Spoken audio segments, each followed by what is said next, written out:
ভর্তি চলছে। ভর্তি চলছে। এসসি কম্পিউটার ট্রেনিং সেন্টারে ভর্তি চলছে। আপনি কি কম্পিউটার শিখে নিজের কেরিয়ার গড়তে চান? তাহলে এখনই ভর্তি হন এসসি কম্পিউটার ট্রেনিং সেন্টারে।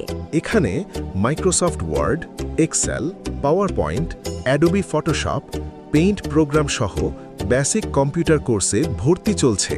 এছাড়াও কম্পিউটার কম্পোজ, ভর্তি, রেজিস্ট্রেশন, পরীক্ষার রেজাল্ট, চাকুরির দরখাস্ত সহ আউটসোর্সিংয়ের সাধারণ ধারণা প্রদান করা হয়। কোর্স ফি হতে 10% ছাড়ে 3 মাস, 6 মাস ও স্বল্পমেয়াদী কোর্সে ভর্তি চলছে। কোর্স শেষে কারিগরি শিক্ষা বোর্ডের অধীনে সার্টিফিকেট প্রদান করা হয়। ঠিকানা: ভাদুরিয়া কাঁচা বাজার, ইসলামী ব্যাংকের নিচে, নবাবগঞ্জ, দিনাজপুর। প্রয়োজনে যোগাযোগ সাইদ চৌধুরী, মোবাইল নম্বর 01733824392। আজই ভর্তি হন। আসন সংখ্যা সীমিত। ধন্যবাদ।